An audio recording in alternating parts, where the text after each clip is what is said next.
এর পর পশ্চিমবঙ্গে গৈরিক সূর্যোদয় হয়েছে, পরিবর্তন হয়েছে, আপনারা সকলেই জানেন। অখিল ভারতীয় বিদ্যার্থী পরিষদের সদস্য হওয়ার জন্য ছাত্রছাত্রীরা স্বতঃস্ফূর্তভাবে আসে। সে মত অনুযায়ী ইসলামপুর কলেজের সাধারণ পড়ুয়া যারা রয়েছে তারা এবিভিপির সঙ্গে স্বতঃস্ফূর্তভাবে যোগদান করেছে। এবং আপনারা সকলেই জানেন ইসলামপুর কলেজের কি পরিস্থিতি ছিল। এতদিন ধরে কোনো গণতান্ত্রিক পরিবেশ এখানে ছিল না।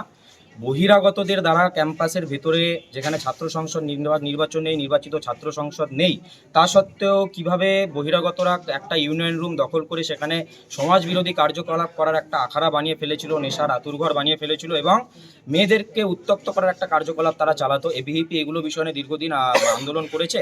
তো এই সমস্ত যারা রয়েছে, যারা এই ক্যাম্পাসকে নিজেদের পৈতৃক সম্পত্তি বলে ভাবতো, তাদের উদ্দেশ্যে একটা সতর্ক বার্তা। তো এবিভিপি এবার ঢুকে গেছে, ক্যাম্পাস গেরুয়া হয়ে গেছে।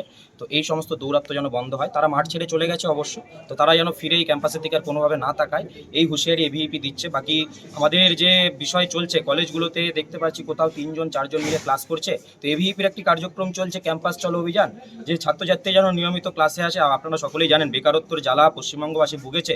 এই কারণে ছাত্রছাত্রীদের মধ্যে একটা সংস্কার তৈরি হয়েছিল যে এমএ পাস বিএ পাস করে কি হবে, চাকরিটা তো হবে না, সেই জন্য ক্যাম্পাসে আসা বন্ধ হয়েছিল। তো এবার নতুন সরকার এসেছে, কর্মসংস্থান হবে, তো ছাত্রছাত্রীরা যেন ক্যাম্পাসমুখী হয় এই বিষয়ে এবিভিপি আন্দোলন চালাচ্ছে।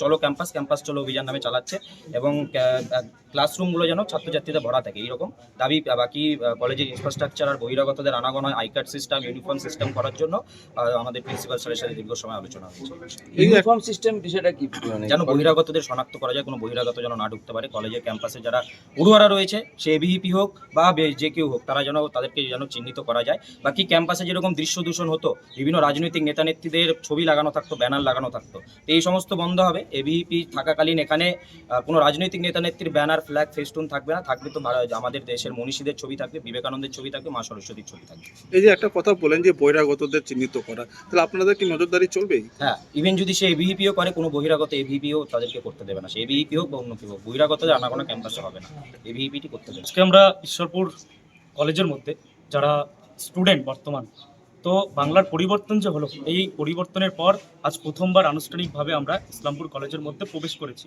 এখানে এসে আমরা প্রিন্সিপালের সাথে কথা বলি।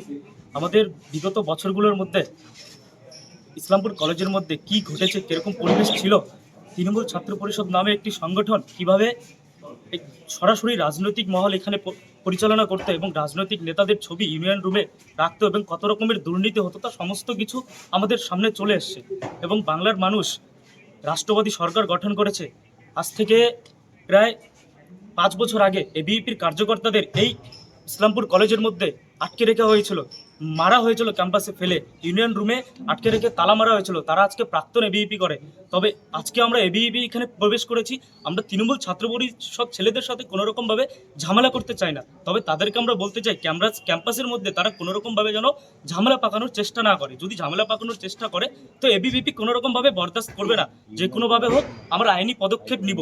তো বিদ্যার্থী পরিষদের মোটা হচ্ছে ক্যাম্পাসে ভয়মুক্ত পরিবেশ গঠন করা, নিজের গণতান্ত্রিক অধিকার নিয়ে সবাই যেন ক্যাম্পাসের মধ্যে বুক ফুলিয়ে থাকতে পারে। এবং যারা আছে ছাত্রীরা, আমরা বোনেরা যারা আছে, দিদিরা যারা আছে, তারা যেন কোনোরকমভাবে মানে আনকমফোর্টেবল ফিল না করে ক্যাম্পাসের মধ্যে। তো এই ধরনের বিষয়গুলোর উপরে বিদ্যার্থী পরিষদ আগামী দিনে ক্যাম্পাসের মধ্যে কাজ করবে।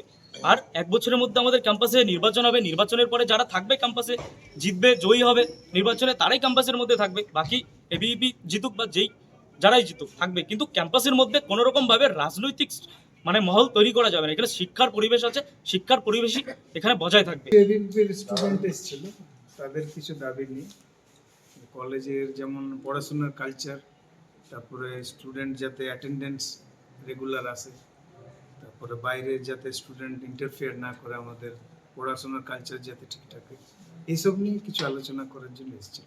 ইউনিফর্মের কথা বলছেন ওনারা যে কলেজে ইউনিফর্ম চালু করা হবে, যাতে অন্য স্টুডেন্ট কলেজে এন্ট্রি না নিতে পারে, সেই জন্য ইউনিফর্ম চালু করার জন্য ওরা প্রস্তাব রেখেছে।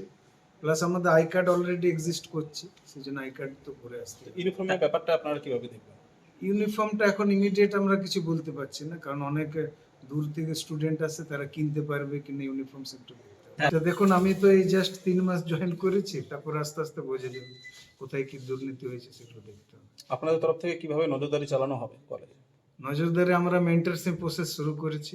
মেন্টরশিপ মানে একজন স্টুডেন্ট পুরোপুরি মেন্টরের আন্ডারে থাকবে, তার যা কিছু প্রবলেম ওই মেন্টারের সাথে কমিউনিকেট করবে, করে নিয়ে ওরা ওর এমনকি অ্যাটেন্ডেন্স থেকে শুরু করে বাড়ির প্রবলেম আমরা মেন্টারশিপের থ্রু